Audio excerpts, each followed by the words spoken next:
So a few days ago, I interviewed Dr. Neal Barnard and Shauné Hayes, where we talked about some of the key weight loss principles, strategies, and tips from Dr. Barnard's new book, The Power Foods Diet. We're about to dive into the interview here in a sec, but I just wanted to address something very quickly. I've noticed that the audio quality isn't up to usual standards. As such, I've actually had to cut out about 10 minutes of the interview, specifically in the section where we're talking about calorie-burning foods, which is really fascinating, so it's a real pity, but it was totally inaudible. In the remainder of the interview, there are some minor audio issues, but these are intermittent, so if you do hear some feedback or a little bit of echo, especially for example in the introduction that we're about to jump right into, rest assured that it does die down pretty quickly. So stick with me here. Even though the audio is not perfect, I'm 100% confident that you're going to get loads from this insightful and inspiring conversation. So strap in, get ready to take some notes. I know you're going to love this one. Enjoy. Well, it's my pleasure to welcome two very special guests to my channel today.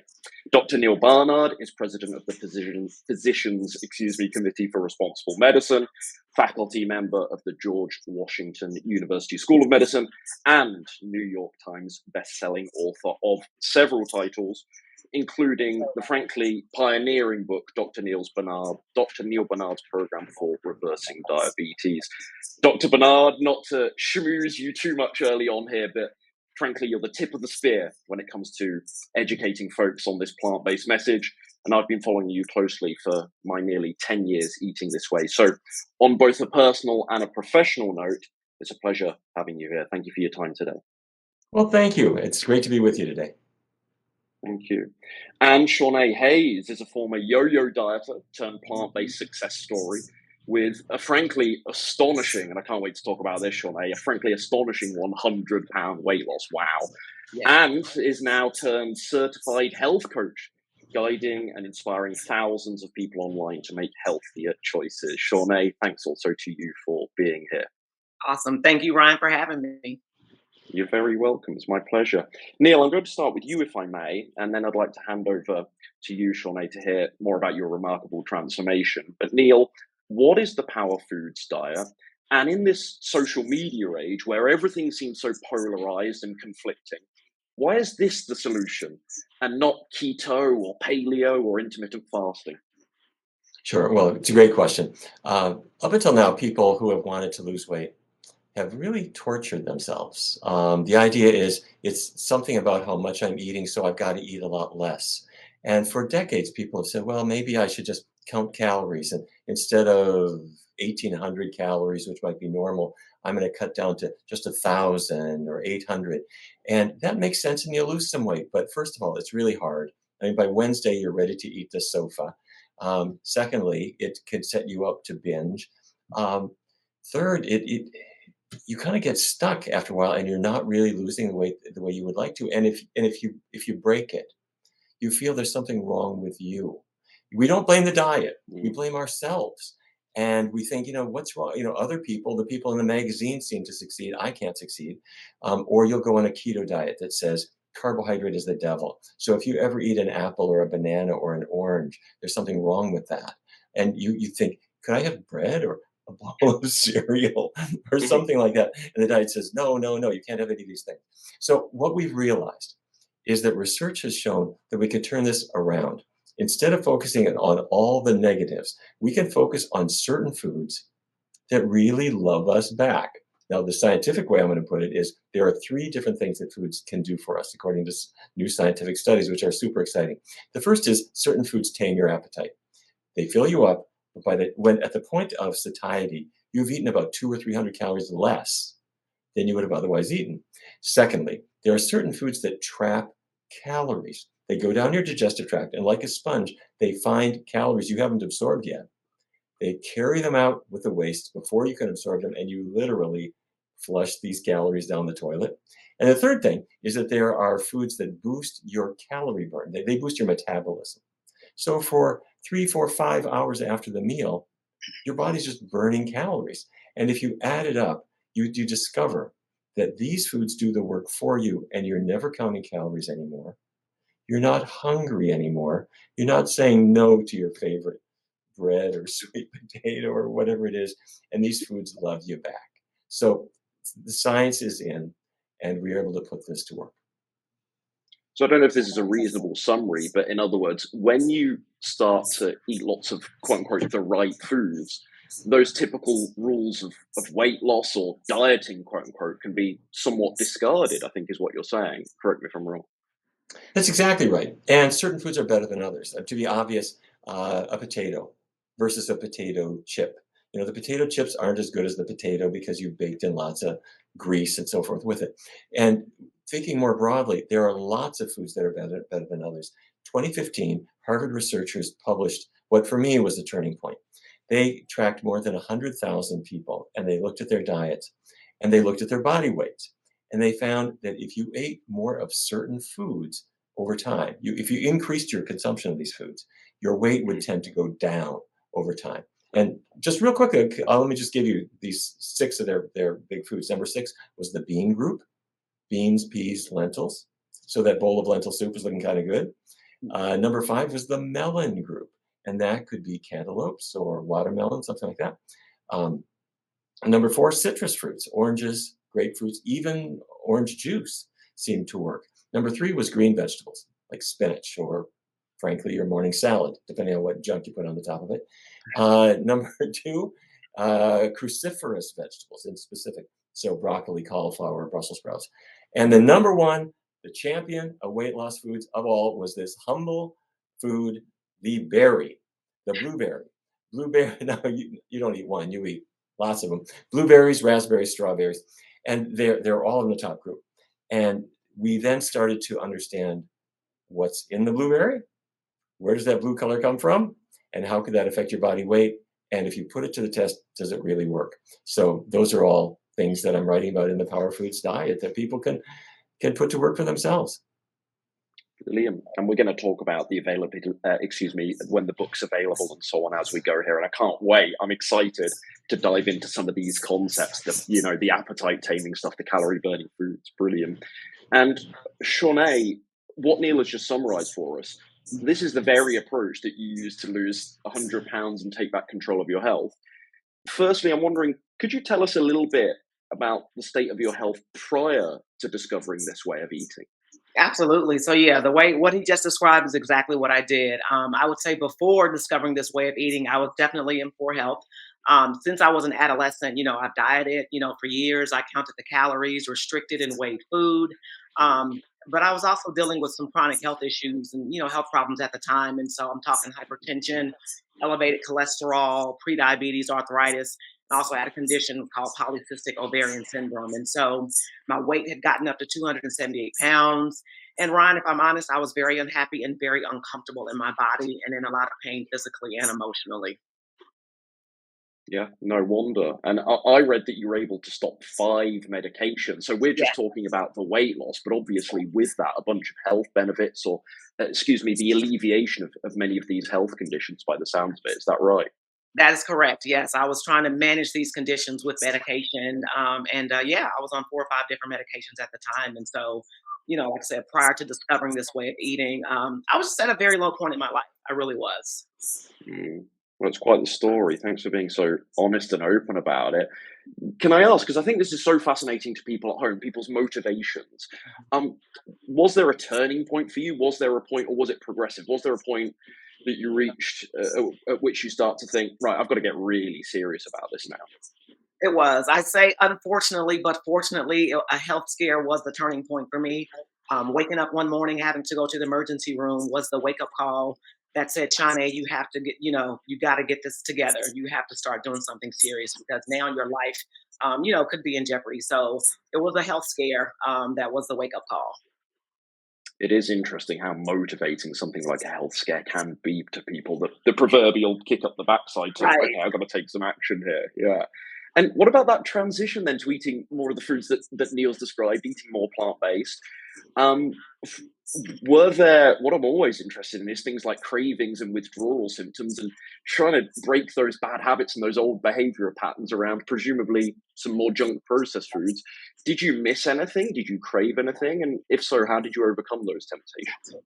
Yeah, so I have to credit my health coach at the time, which is what inspired me to become a health coach. But working with her was what really allowed me to start transitioning to that. And we started simply by just saying, "Hey, Shawnee, let's see if you can fill your plates with more fruits and vegetables, you know? And so for me, it became this gradual transition. But when it came to the cravings, you know, it was a gradual thing. I started to really explore more plant-based substitutions, you know, for things like dairy and eggs, you know, to kind of satisfy those early on cravings. You know, just the different plant-based milks and all of those things and egg replacements. And then, you know, looking at and really trying to discover and experiment with, you know, different vegan recipes. And so, yeah, I just found that the more that I started to eat this way, the more that my body started to crave those foods that are just so much better, right? And so, you know, be patient with yourself is definitely what I would say. And it's what I was, you know, also doing at the time. And just allowing myself to just, you know, see what else is out there. Being open to, you know, new ideas and just a world of possibilities because what I was doing before wasn't working. And so it was, you know, Mm, just kind of, I had to just try something different. And I'm just grateful that this mm. has that and that it made the difference. Oh, good for you. It's amazing to hear. And I think one of the big lessons, you've said several really golden nuggets there, I would say, but one thing that really stands out, I would imagine for people at home is that point about, sorry, you didn't use this word, I'm kind of inferring, but familiarity. It's like the more you get used to eating these healthy, clean, whole foods, well, it's incredible how the taste buds adjust, the gut bacteria adjust, and we know what effect that has on cravings and taste preferences too. So is that what you found then, that the more plant food you added to your diet, the more you naturally uh, lust after the stuff you used to eat? Is that right? That is correct. That is absolutely correct. You know, I will say that, you know, changes in diet often require time for your body and taste buds to adjust. But I promise you, the more that I started to have those foods and eat them on a regular, that's what I wanted. You know, oh my God, I'm craving a salad. Whoever thought? Yes. Yeah. And so the message being keep going, I suppose, to people at home that are maybe struggling with that transition. Absolutely. Yeah. And just, you know, and give yourself grace. You know, like I said, it's not going Yeah. to happen overnight. But, you know, again, if you're just willing to try and just to be open minded, you'd be amazed with the body and the taste buds, how they can readjust. Mm, thank you. Brilliant. Thanks for sharing your story. For me, Neil, one of the most compelling ideas of the book is this idea of calorie trapping. Could you explain that to us and why it's so exciting? Yes, the calorie trapping is something that was really not on anyone's radar. But what really brought it forward was a study at Tufts University. Is in Boston. It's one of the premier nutrition research centers in the world. And they did an amazing study. They brought in individuals, and half of them were asked to eat white bread, white rice. The other half were asked to eat whole grain bread, brown rice. The reason it's brown is it has the fiber coating, it hasn't been removed yet. That was all they did, really, really simple. But what they discovered is that as the fiber went down their digestive tract, it acted like a sponge and it started trapping calories that they hadn't absorbed yet. And they were carried out with the waste. And don't try this at home. But what the researchers did is they took stool samples from everybody and they isolated the unabsorbed calories and counted it all up and found that the average person with just that change alone was losing about 100 calories a day. In other words, that they weren't able to absorb and turn into fat. Now, 100 calories, not huge, but you're going to add this calorie trapping effect to the effect of appetite taming, which is good for 200 or 300 calories a day, and the metabolism boost, which is good for another 200 calories. And suddenly you're talking about sustained weight loss because you're just the foods are doing it automatically. So the calorie trapping effect is taking calories out of the body. It's an effect of fiber, high fiber foods. And that's where, unfortunately, our worst enemy is cheese, meat, eggs, fish. Any animal derived product, they're not a plant. They don't have fiber. They can't trap calories. So you will fill up on cheese. You'll fill up on meat. You'll fill up on fish. But by the time you do, you've absorbed far more calories than you otherwise would have. And so people think, gee, I think I'm eating healthy, aren't I? Why am I gaining weight? It's because your appetite is not being triggered properly and you're not trapping any of those calories. You're just absorbing them and sticking them on your thighs. Mm, interesting. Yeah, really exciting. I can see why that was of such interest to you to talk about in the book. Um, and in that Tufts trial, that 100-calorie swing, like you say, it's not a startling amount, but I think the principle, the value of that is so obvious that if you if you compounded that over time, I think I looked at the paper. The Tufts trial, I think, was a 6-week trial, but that Right. presumably over months and years, that's going to amount to a significant difference in terms of on the scale, I would think. Oh, absolutely. And you're adding it up to all the other things you're doing. For example, earlier I was talking about the humble blueberry. It Yeah. gets its color from anthocyanins, and anthocyanins are, it's kind of nature's painting box. There are dark blue ones, which are in blueberries. There are reddish anthocyanins that are in strawberries. There's a whole range. Researchers in the UK brought in almost 3,000 twins, identical twins. And they did what we call a DEXA scan. It's a special scanning device where you can measure, okay, here's how much thigh fat, here's how much abdominal fat you have, and so forth. Where is the fat in your body? And what they discovered is that within each twin pair, the twin who ate the most anthocyanins had 9% less abdominal fat compared to her genetically identical sister. Genes were obviously not an issue. It had to do with diet. So where are the anthocyanins? Blueberries, raspberries, strawberries. But also, if you look at a pear, has a little sort of a reddish blush on it, that's anthocyanins. It's in many other foods as well. So the anthocyanins, are they boosting your metabolism? Yes, they do some of that effect. But they're also just a marker for a food that has a very low glycemic index, meaning the sugars don't race into your blood quickly, they come in gradually, high in fiber. And the more people eat of these foods, that's a very humble food, but a power food when it comes to weight loss.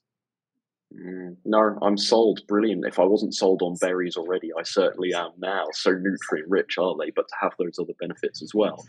Well, And they're so, also what do taste we? rich, though, Ryan. You know, they're also so taste rich. When I wrote the Power Foods Diet, I worked with Dustin Harder, who then came up with a blueberry syrup. Really simple, about 4 or 5 ingredients. And then Lindsay Nixon, who's the other recipe developer, and they're both geniuses, came up with a French toast. And she kind of defatted the French toast. You put the two together, add a little cinnamon, which is also a power food. Cinnamon is, as long as our other spices. And suddenly, you're just enjoying your breakfast. This is not deprivation. In fact, it's familiar. That was what we wanted to have as a special treat on Sunday. Well, you can have it, do it the right way, plug in the power foods and enjoy it. So it's not suffering, it's not difficult. The transition is really simple if the foods are just bang up tasty. Yeah, and what a fantastic way to replace the highly artificial, sweet lure of highly processed junk foods, right, with something like berries. Um, Absolutely, absolutely. And you can put the berries in a muffin if you want to. Now make the muffin the right way. Shauné knows what I'm talking about. You don't take that muffin and break it open and throw a big glob of butter inside. You're gonna ruin it. You're gonna ruin it. But the point is, and the whole reason that I wrote the Power Foods Diet is I wanted them to see the recipes and have their eyes pop and think, this is not going to be hard. This is going to be really fun. So have my blueberry syrup on your French toast. By the way, I mentioned cinnamon, and I didn't mean to say anything surprising. Cinnamon contains an aldehyde compound that causes adrenaline secretion in your body, so your metabolism rises. So the amount of cinnamon in a research study would be maybe a teaspoon, something like that. So you might use less if you want, or you put it on your oatmeal or in your cereal or wherever it is. So the idea is you do these together and add all of these ingredients to your foods, and they'll take care of it from there. Yeah, confession time. I'm a cinnaholic, and cinnamon is cinnamon. Interestingly, it's not as big in the UK as it is in the US for whatever reason. But I am, yeah, I'm loading it up. So that's music to my ears for certain. So what do we say then, Neal, to the folks that say, well, a calorie is a calorie? Because clearly there are things happening in the body to whereby it's not quite that simplistic. A calorie is a calorie. And your average person is taking in a huge number of calories, and they are not able to control their appetite because the calories are not accompanied by fiber and healthy complex carbohydrates that satisfy the appetite. You're not able to burn them off. You're not trapping them there. You're absorbing every last one. Mm. And then you think, gee, there's something wrong with me. And then we're hurting ourselves. Because not only are we following, frankly, not very good advice to cut calories and live a life of deprivation, but when we fail, we blame ourselves, and that bleeds into the rest of your life. You're going to be thinking, Maybe I'm not, maybe I wouldn't be a very good employee. Maybe I won't be a very good parent. I don't have willpower, da da da. We memorize these things. We carry with them for life. And it's really hard to erase all that stuff. And my message as a physician is to say, stop this. We did not get heavy by violating those kinds of goofy calorie restricting rules. We got there by piling on our plates the foods that were served to us, the foods that were part of our culture that happen to be really calorie dense, and they don't give the body what it needs to be able to reassert control. It is not your fault. It was never your fault. And you're going to be every bit as good of a parent or an employee or a success in any other way as anybody else. And the way I can prove that is we bring the foods back into our diet that really we're built for. And you start to see that success that you deserve. And it comes in and it tastes great along the way. Have my Southwest chili. Have my triple berry sorbet. Enjoy the taste. But while we're doing this, let's heal that hurt that we lived with for so long. And it sounds great. And obviously we've got Shauné as testament to these theories, right? I mean, the data on how plant-based diets affect body weight and so on and other health markers is truly compelling. But there's something about seeing it with your own eyes, with anecdotal sort of case studies and stories and whatnot. So is it, on the calorie issue, is a reasonable summary then, a calorie is a calorie, but some foods per calorie will give you far more satiation than others? We did a study where we brought in 62 people who wanted to lose weight, and we randomly assigned half of them to start a Mediterranean diet, which is better than the diet that people were on, but it includes some meat, some chicken, some fish, some olive oil. The other half went on a vegan diet, no animal products, and they also kept oils really low. After 16 weeks, they switched diets. So everybody did both diets and they compared. And what we discovered was that on the Mediterranean diet, people lost effectively no weight at all, despite the fact they wanted to. On the vegan diet, they lost a lot of weight, almost a pound per week. Now, why? It's because exactly what you said, Ryan. If I'm eating chicken fat, fish fat, or even olive oil, which is a healthier type of oil, it's got 9 calories in every single gram. So it will fill me up. But by the time it fills me up, you add it up. You're eating 1,800, 1,900, 2,100 calories a day. On the vegan diet, you're getting a lot of fiber. That fills you up too. And at the point that you are full, you've eaten 200 or 300 calories less per day. You're full. You're satisfied. You don't need any more gas in the tank. You're happy, but you have eaten fewer calories, and the weight just starts to come off for that reason. Plus the calorie trapping, plus the metabolism boosting, they all kick in together. Yeah, they're a cherry on the cake at the end. But yeah, some foods then offering a greater ratio, a more advantageous, let's say, ratio of sort of fullness and satiety per calorie. I think that's so important for people at home to understand, especially if they're trying to shift some body weight. So sorry, I'm going back a couple of minutes in the conversation here now. Sorry, Neal. But in terms of foods that have this calorie trapping effect, obviously we're looking at high fiber foods. Do we have any more examples that we haven't chatted about so far? Sure. Well, I mentioned grains. That's what they focused on at Tufts, and they focused on particularly rice and wheat. Said pick the whole grain varieties. That's fine. However, if you look at the label, there's lots of fiber in all the whole grains. It can be quinoa, it can be corn. Simple grains. They all have fiber. And then the fruit group. We don't think of fruit as a big source of fiber, but that apple, that orange, that banana, they all have fiber. Next up is the vegetable group. Whole range of vegetables, lots of fiber. And the fiber granddaddy of all is that neglected food group, the bean group. Beans have fiber, soluble and insoluble fiber. That's the cholesterol lowering part. By the way, the beans have lots of protein in them. They've got calcium, they've got iron. What beans don't have is a good lobby groups, showing how wonderful they are, because that humble bean deserves a little bit of praise. Yes, we need the bean cabal, the bean society, don't we, to promote their I'm going interests to wear a worldwide. T-shirt that says, yes, put a bean in your routine.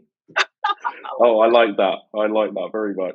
And Shauné, I'm guessing these are the kinds of foods that you're teaching your students about in your classes. I'm curious to know, what are some of your kind of go-to meals right now? Everyone loves to know what people eat. People are curious about that. What about for you right now? What are you going towards when you're in a pinch? Absolutely. So one of the things I will say that, just prior to eating this way, I started to fear that I wouldn't be able to enjoy the foods that I really loved. And so what Neil has said has just been just amazing because it's the very foods that I now still enjoy. So like the blueberry muffins or the blueberry pancakes or things of that nature, I'm showing my students how to still enjoy these things. So for me, your typical breakfast, as a matter of fact, before I got on, was oatmeal with blueberries and cinnamon, all the things that our body needs. That's a typical breakfast for me, or it might be a tofu scramble or, a just egg scramble, with lots of vegetables. Typical lunch might be a, mixed green salad with hummus, which I absolutely love and sometimes will make myself. And then dinner, I'm a huge, I guess, veggie bowl person. Or Buddha bowls. So I just love roasting vegetables, picking a whole grain like a quinoa or brown rice or something like that, whipping up my own sauce, like a garlic mustard sauce, and just really showing people how easy it is, to eat this way, but then just all the benefits that you're getting from it. So yeah, it's definitely doable. Yeah, it sounds like you're checking all of Neil's boxes there. He's sitting there thinking, "Yeah, you go, Shauné. This is a really tight diet. This is really good." And I think one of the key things that you said there, I mean, it all sounds delicious, and there's lots of thoughts I was have thinking about those meals. But I think the first thing that stands out to me is simplicity. This sounds like really simple stuff, and I don't know how is that conscious from you? You're thinking, well, I know I need to keep things simple for me so I can balance this with my lifestyle. If I'm in the kitchen for 5 hours a day, I'm never going to make this sustainable. Is that quite conscious from you? Oh, absolutely. Married, 3 kids, life is very busy, on my end. So when I am cooking, it is about simplicity, it's about ease. And so yeah, I take advantage of that with certain dishes and meals that I cook. And even in showing other people, I want them to adopt this lifestyle, right? So I want to show them how easy and doable it is as well. And you don't have to get overwhelmed. You don't need a million ingredients to whip up something delicious and nutritious. Yeah, I think that's a really, really important message. And Neil, just very quickly, one more question on this fiber conversation, going back to that.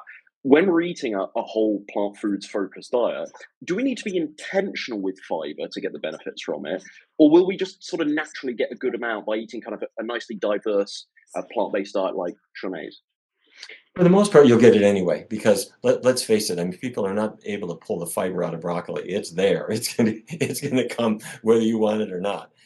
The one area to look for is with grains. When grains are refined, there sometimes the fiber is discarded. That's white bread and that's white rice. So they're okay. I mean, if you're in a Chinese restaurant and the only rice they have is the white rice, fine. Go ahead and have it along with your vegetables and tofu and whatever it is. That's a-okay. But whenever you can make a choice with the grains, choose the whole grains and you're going to be better off. Where we run into trouble is that animal products, even supposedly healthy ones like salmon and so forth, they don't have a scrap of fiber. So that's the problem. Every calorie they have goes right into your body. And with something like salmon, it's huge. It's 40% fat if it's Atlantic salmon. And so the fiber is in the plant foods. Understood. Thank you. I think that's validating for people simply by moving in a more plant-based direction. The likelihood is one's fiber intake's going to skyrocket, right? Very naturally, we would hope. Yeah, Yeah. it absolutely does. And along with the issues that we just described with regard to calories, because the more fiber you eat, then naturally the fewer calories you're going to eat. But it does other things. The fiber goes down your digestive tract, and in your digestive tract is an eager population of gut bacteria.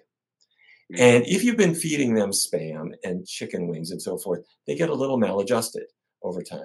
But if you feed them plant foods and fiber, that is what they really want. It's like you finally got a rose garden that you're not feeding them like it's a cactus. You're giving them the foods that they really want. So a healthy gut depends on having these high fiber foods. So there's lots of benefits in addition to the weight loss, the cholesterol lowering, and others too. And very anecdotally here, but I've heard this story from many people.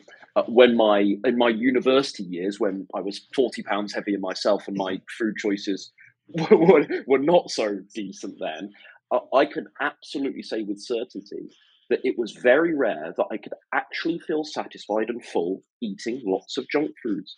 I could easily put away, a large meaty Domino's pizza, and honestly, we're talking 30 minutes later, I'm in the Ben and Jerry's, and I could easily do the whole tub. That's what I was like back in the day. Goodness forbid.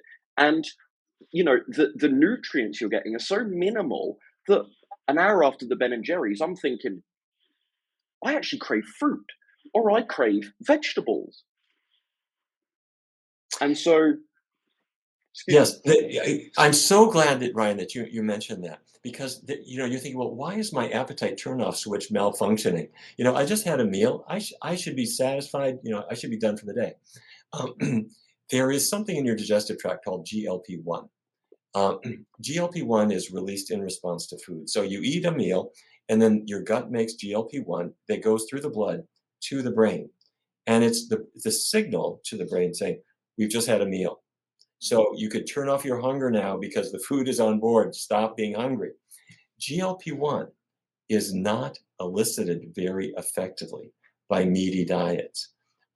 My research colleague here, Dr. Hanna Kaliova, who's an endocrinologist and the head of our research team, did an amazing study. She brought in research volunteers. She gave them 2 meals on different days. One was a meaty meal. And she then measured the release of GLP-1, and it's really minimal. So to get full on a meaty meal, you need your stomach to stretch so that you can really feel it. You need a little bit of pain and so forth. But that only lasts for so long. Then it goes away and you're kind of back to where you started. She then fed the very same volunteers a plant-based meal. And she measured in blood samples, the GLP-1 goes right up after the meal. And what does it do? It's not relying on the stomach stretch. It's going to the brain and saying, you don't have to be hungry anymore. Go to the movies or go out with friends or go do something, because eating is like finished. You don't need it now. So the more look around you at the people walking down the sidewalk. What are they eating? Are they getting the GLP-1 effect that they need? No, they're going through life without it. So they're using completely different appetitive cues to regulate their eating. The power foods get your body back to what nature had in mind for you, that normal homeostasis. You don't need a cue to breathe more or to breathe less. It happens automatically. You've got biochemical cues. You should not have to have cues for when to eat or when not to eat. But because we're on it's such an abnormal food culture, we need to restore that. Yeah, I'm so with you on this. It should be natural, right? And it's not for most people. And going back to GLP-1, what's interesting about this is, I don't want to speak for anyone else, but I think the misconception that a lot of people have when it comes to feeling full and feeling satiated is that it's about the volume or the amount of food you eat. So in other words, if you eat a big meal, that equates to you being full and satisfied for the next 5 or 6 hours to your next meal. If you eat a smaller meal, you're going to be ravenous, you're going to be hungry. What we're looking at when we discover power foods, presumably, is just how much actually, is it about the volume of your meal, or is it about the quality of the nutrients and the breadth of the nutrients? There are multiple cues that the body uses, and volume is one. But there are others too that, exactly as you said, Ryan, relates to the quality of the nutrients. Because if you're not consuming something that stimulates the GLP-1, it just sits dormant. Now, you can buy it. Novo Nordisk will sell you. They can't sell you GLP-1 because that's a natural product, but they make a GLP-1 agonist called semaglutide, or in the US, it's marketed as Ozempic or Wegovy. It's the same drug, but they market it under 2 different names. And you inject it every week, and it will go to the brain and it will stimulate the GLP-1 receptor, just like foods should do. And the cost of it in the United States is $15,600 a year. Now, don't get me wrong, it works. I mean, it does satisfy your appetite, and along with it, people feel pretty sick. And maybe half the people feel really quite sick with it. They nausea, vomiting, diarrhea, and so forth. And they may or may not get over it, but they lose weight because their appetite is killed. And then as time goes on, they hit a plateau, and now they're stuck, and their weight doesn't go down anymore. And if they stop paying the 15 grand a year to Novo Nordisk, you know what happens? All that weight comes right back. So it's protection money. And this company, I got to tell you, they pay doctors in the US $27 million a year to promote this drug. You can't pay a doctor to prescribe it, that's illegal. But they can pay them to do speeches on it, or to be a consultant, or to talk with their medical colleagues and that kind of stuff. $27 million a year to promote it. Widely popular because it has a short-term benefit, but long-term, it's just not the answer. Do you have Wegovy in the US too? Because we don't have Ozempic here. We only have Wegovy. It's been out since about September in the UK here. Do you have both? We have them both, but it's the same drug. Ozempic came out first as a diabetes treatment, and then the very same drug was then marketed in a slightly different dosage as a weight loss treatment. But it's the same drug. Same drug, different brand, presumably then. Different name, but it's Different by name. the same company. Novo Nordisk makes them Interesting. both, and they Right. make them both, and they put Ozempic on one bottle and Wegovy on the other bottle, and they sell them Incredible. both. By the way, they're not just paying doctors; and they are also paying our members of Congress. They're a major they contribute the maximum amount allowed by law to several members of Congress, people running for re-election, and they've been doing this for years. And they're smart business people. They know that one day the Congress is going to vote on whether or not Medicare, our medical system, should pay for their products. So they're buying loyalty there too. And I hope I'm not depressing people too much. But my point is that by eating the right foods, your gut has a little Ozempic factory in it. It's what it makes is GLP-1. And the workers are idle. They're not doing anything because you're not using the foods that turn them on. But wake them up with the right foods, call them power foods. They're going to wake up. They're going to put that GLP-1 in your digestive tract. Your brain will say, oh, thank you. I've been waiting for this. And it turns down the appetite and you feel better. Yeah, and they're going to make it so much easier for you. It's like you say, they're dormant, those little workers at the moment. They'll make it so much easier for you to get your weight in check and various other things too. Could you explain then which foods might enhance, you may have mentioned several already, which foods might enhance GLP-1 release production? Yeah. As is often the case with these things, greasy foods are kind of your worst enemy. It's amazing when a person can take a stick of butter and like nothing happens to your metabolism because these foods just sort of slide into your body and slide into your fat stores. For the GLP-1 triggers, it's really high fiber foods and high complex carbohydrate foods that you want to focus on. If you're choosing a protein-based food, choose the plant proteins. This could be beans or bean products like soybeans turning into tofu and that kind of thing. So within the plant community, think fiber, think complex carbohydrates, think plant proteins. Yeah, and in the book you make the case, you mentioned butter there, but in the book you make the case that saturated fat can interfere with that production of GLP-1. Is that right? Saturated fat really has become such a problem for us. When I was a kid growing up, my mother, I got to tell you, my mother, she had 5 kids. How she dealt with us, I have no idea. 6:45 in the morning, we'd wake up and she'd be cooking bacon. You could smell it all the way upstairs. And we'd come down to the kitchen, she'd be pulling the bacon strips out, putting them on a paper towel to drain. And then that hot bacon grease, she would pull up that cast iron pan and pour that grease into a jar because she was going to save it. That's good bacon grease. And she'd put it on a shelf because it solidifies as it cools. And you don't need to send it to a laboratory. The fact that it is a waxy solid at room temperature means it is loaded with saturated fat, which will raise your cholesterol. It's linked to Alzheimer's disease. It's linked to many other issues, but we sort of prize that buttery mouth feel. The next day, she would pour it back in the pan and fry eggs in it. Can't believe any of her kids lived to adulthood the way we ate, I got to tell you. But this saturated fat is a problem in so many ways.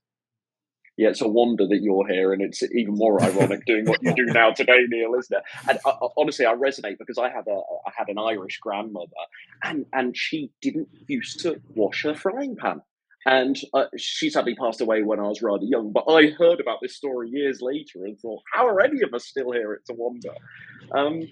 But you know what? I have to say, I just really quick, in memory of my dear sweet mother, eventually, she did kind of see the light. She had a really high cholesterol level. I kept pushing my mother for the longest period of time. She ignored all my advice. And I realized that's because I'm her third-born child, and you really only listen to number 1, maybe number 2.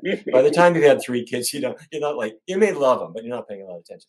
Eventually, my mother did take my advice. She did go on a totally vegan diet. Her cholesterol level plummeted dramatically, so much that her doctor was convinced that there was something wrong with his laboratory because he couldn't have a patient whose cholesterol level would drop so much so fast. So she then grabbed a hold of the kitchen and made my father vegan too. I ended up with two vegan parents, although only one of them knew it. Did that kickstart things for you, looking at this way of eating then? Me? No, I was the one who pushed her. That was, And sorry, it was oh, after. oh my Yeah, God, understood. this is when we were in adulthood, and I had to, it was amazing. My mother was so resistant to this. She would say, the doctor tells me I should take a drug. I don't know if I want to take the drug. Da da da. And I said, Mom, change your diet first. Let's do it. And she was, I had to plead with her. I said, Mother, I've been funded by the National Institutes of Health, Mom. You should listen to me. Mom, I've been on television. Mom, I write books. If it's your own son, you don't necessarily pay a lot of attention. But eventually she did, and she discovered how great this was, and she never did actually then need medication after that. What is that about family members and credibility? You can have all of your patients singing your praises, all these people, again, not to flatter you, Neal, but all of these people online thinking you're the bee's knees, and then your own family don't necessarily respond to your authority or credibility in that way. What's that about? If you change their diapers, you can't really listen to what they're saying about science. Yeah, yeah. Yeah, good answer. I think that's all that needs to be said on it. Yeah, I think that makes sense. And Shauné, just going back again a minute or two in the conversation as we're talking about things like Ozempic, if I can ask you a rather personal question, what made you sure that you wanted a more natural, holistic way to lose weight? And can I ask, was there ever any temptation to try something like Ozempic, or was that actually before your weight loss transformation anyway? Yeah, so I would say I've tried many things over the years before finding success eating this way, and weight loss medication was one of those things, but it wasn't Wegovy or Ozempic because it wasn't out then. It was yeah, one of the other drugs that was out then, and I did not like the way it made me feel. And so in the way my heart was racing, from taking the drug, and so I was like, this can't be the way. And I just remember just longing for wanting to do this naturally. I just really had this desire. There has to be a way for me to lose weight naturally without the drugs, without a procedure, without injections. I tried injections as well. That was one of the many attempts, to lose weight with B12 injections. And so when I say I tried any and everything that came out when it comes to a fad or trend diet, trying to lose weight, nothing was sustainable. And so this time around, I was like, there has to be a way to do this naturally. So that desire was in me, to do it naturally. I remember going to a weight loss consultation because I was at a point where I was considering surgery. And I went to that consultation and got scared from the side effects and just the potential of death, even from surgery. Mm, And so I'm thinking I have 3 young kids at home. This is too risky for me to do. And so I left that mm, consultation determined to figure out how to do this naturally. And I'm just so glad I discovered the power foods and the power foods diet, and just that was a way that worked for me. And yeah, and it's been sustainable. It's been sustainable. I've been talking about capsaicin in particular to my audience for years and its thermic effect in increasing metabolic rate because the studies look really compelling. So what you're talking about is very validating, Neal. So what foods can we be eating to take advantage of this increase in metabolic rate? Presumably anything with capsaicin, presumably. The capsaicin-rich foods certainly have it, and peppers are actually rated. The people who make them and distribute hot peppers, they have a rating system. And if it's a bell pepper, it really doesn't have much, and that's why it's not hot. And although it's delicious and high in fiber, it doesn't have the metabolism boosting effect that the hot ones do. So use this at your own discretion. Some people like a little heat, other people don't like a lot. But let's say you open up the Power Foods diet. You'll see there my Southwest chili. Okay, it's just asking for a little zing in there. So put it in there, and have fun with it. But the other thing I have to say, there are other foods that augment metabolism by completely other mechanisms. I was talking earlier about the anthocyanin-rich foods like blueberries. They have a little metabolism boosting effect as well. But just let me be really clear. Just not doing something will boost your metabolism. Here's what I mean. Let's say you decide I'm not going to have the cheese on my pizza. I'm going to put on nutritional yeast as extra sauce instead. By not having the cheese, you don't have all that cheese fat. And what that means is the fat that is accumulated in your cells now, the fat in your muscle cells, the fat in your liver cells, it starts to dissipate because there's no new fat coming into them. When the fat comes out of your cells, their metabolism naturally increases. So my point is, a low-fat plant-based diet in and of itself tends to increase the after-meal metabolism. Mm. So the recipe for success is not just the foods you are eating; it's also about what you're avoiding, what you're staying away from, presumably. You could shut down your after-meal metabolism within a few hours. by ingesting a lot of fat. And this will shock you. Researchers at Yale pioneered this research. They brought in a group of people, young, slim, healthy people, and they put it in an IV line, and they ran a fat infusion, a lipid infusion into their bodies. Don't try this at home. And what they found is that their insulin sensitivity flagged within hours. It goes right down. What's happening? The fat goes into the muscle cells. Insulin is trying to ramp up the muscle cells' metabolism. It tries to get them to pull sugar out of the blood and use that sugar as a metabolic fuel. That's insulin's job. When they're filled with fat, it doesn't work. They then repeated the experiments later, not using an infusion, but using a single meal. And what they found is that after one single fatty meal, your cells get packed with more fat, and it'll interfere with your calorie burn as well. It interferes with your metabolism. So we're setting our metabolism with every meal that we choose. It happens at lunch today, it'll happen at dinner today, it'll happen at breakfast tomorrow morning. You can have a faster or slower metabolism depending on the foods you choose. And that's fascinating. How temporary is that? So if we're eating a food with a high thermic effect, or something that would actually have the adverse effect, like the example you've just given, a more fatty meal, for how long might that affect metabolic rate? And obviously it depends on particularly what we're talking about and the quantity. Bad example, good example. Here's the bad example. Come into my laboratory, I'm going to give you a stick of butter to eat. Yuck, you won't do it, but if I pay you $50 as a research subject, you might. So then they eat the stick of butter or 2 sticks of butter, and what happens to their metabolism is nothing, zero, nothing at all. But at the next meal that comes up, and the meal after that, this unfortunate effect persists. I'm interfering with their metabolism because the fat from the butter got into my cells, and now they can't metabolize fat. They can't metabolize calories as well anymore because they're filled with fat. The technical word is intramyocellular lipid. It's fat in muscle cells. Same thing happens in the liver. So my good example, let's say instead of that, let's have brown rice and vegetables and some broccoli and some fruit for dessert. There's very little fat in there. So now the complex carbohydrate that's there will boost your after meal metabolism. That's one of the triggers for it.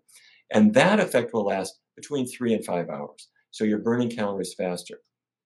But for the next meal, because there wasn't much fat in the meal that you just ate, some of the fat that was in your cells is coming out. It's dissipating. And so at the next meal, your metabolism is going to be faster too. So you get the meal effect and the subsequent second meal effect as well. So for better or worse, it can leak over in, for want of a better word, leak is probably not the right word, but it can spill over to the next meal, in other words, that change in metabolic rate. And for most people, because they haven't read this book and they've never heard of him, they haven't been following what Shauné has been saying all this time. What happens is they are interfering with their own metabolism after every single meal. So when a woman reaches the age of menopause, for example, she says, "I can't get anywhere," because it's not the menopause effect exactly. It's just years of kind of harming her body inadvertently. And the same thing happens with a guy. He'll say, "Well, I guess my father was overweight. I'm going to be overweight." What you're doing is you're poisoning your metabolism with each meal choice that you make. Or you're freeing up your metabolism with each meal that you choose based on the food choices you make. And so every meal counts. It does. It sets you forward or it sets you back. Yeah, generally speaking, anyway, every meal counts. And to take advantage of all these principles, then, so calorie burning foods like we've just talked about, appetite taming, calorie trapping right at the start. What sorts of meals, you mentioned some already, can folks at home put together? And do you cover, it sounds like you do, but do you cover lots of recipes in the book? We have, as I mentioned, I worked with Dustin Harder and Lindsay S. Nixon, who are the world's greatest recipe developers, I have to say. And they came up with more than 120 recipes, and they're rated. Some of them are just using convenience foods. So, you're just picking up something, opening a jar, and that's it. And if you're feeling a little more adventurous, we have recipes that actually you'll use your kitchen, and those are easy. And we have some that are elegant when you want to really make your friends think you are a genius. We have those Dinner there too. parties. Exactly. And I have to say they're wonderful foods. I already mentioned French toast with blueberry syrup. Fabulous. I might have mentioned the wild blueberry muffins. But how about a lentil soup? a mango dal, which is wonderful. Or so many people who are dieting are afraid of pasta because it's got carbs. Come on back in. I've got a penne arrabbiata for you. That's the Italian word for angry, but it means spicy sauce. Beautiful. Southwest chili by Triple Berry Sorbet, which is bright purple. Kids go crazy for this. Or what actually makes kids crazy is we have a blueberry pops. You get popsicle sticks, and you make my blueberry pops. It's got blueberries, it's got bananas in it, and a little bit of cranberry juice.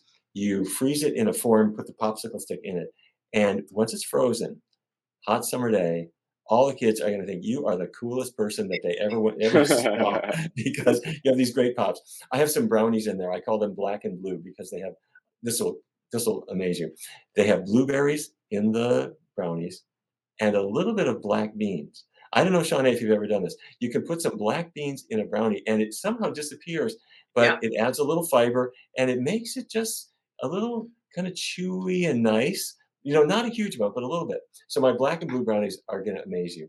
So we have 120 recipes, but don't focus on that. Just focus on having fun. Pick the ones you like. The pictures are gorgeous. They're going to make your mouth water.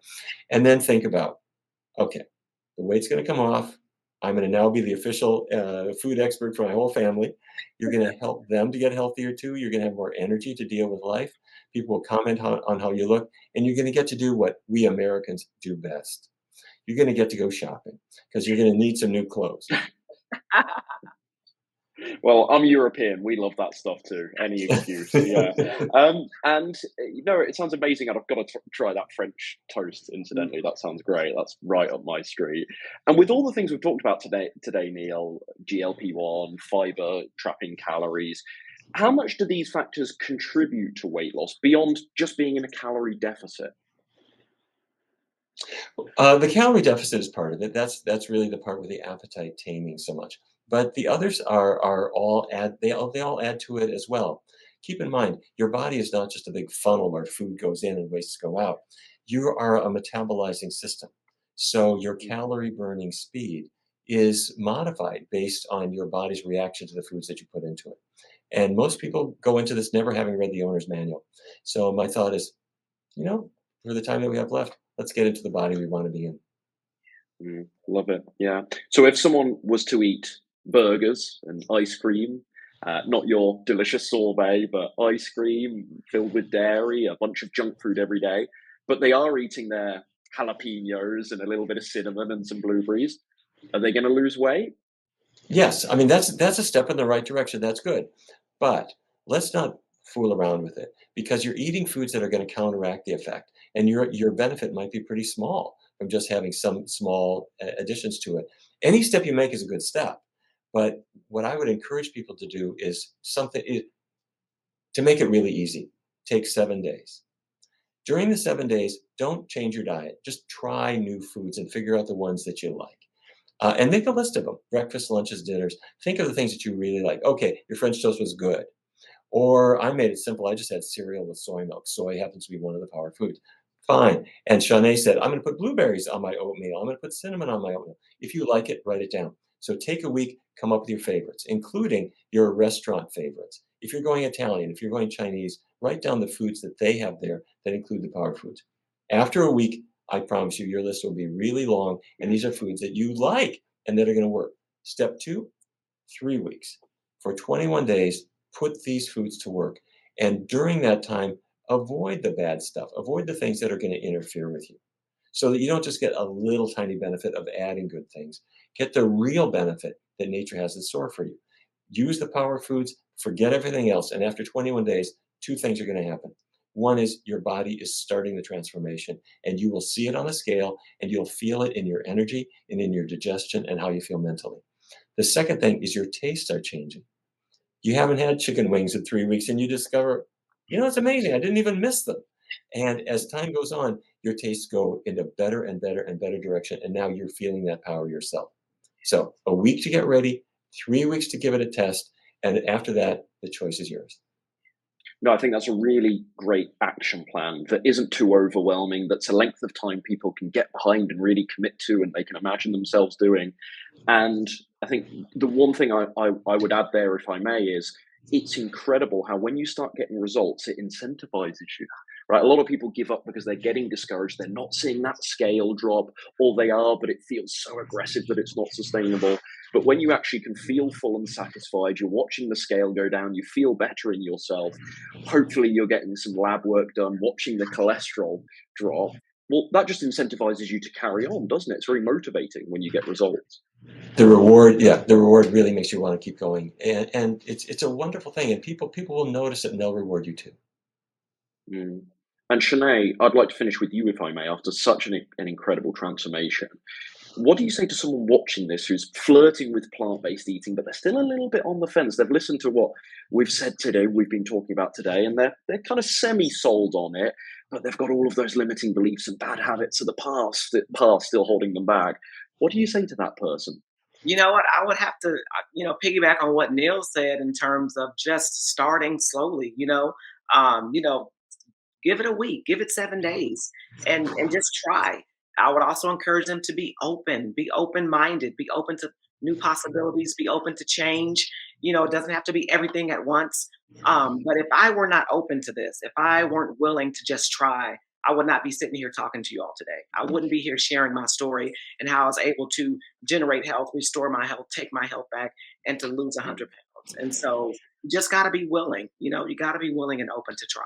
So that's what I would encourage them to do. I love that. So there's no perfect time then, Shauné?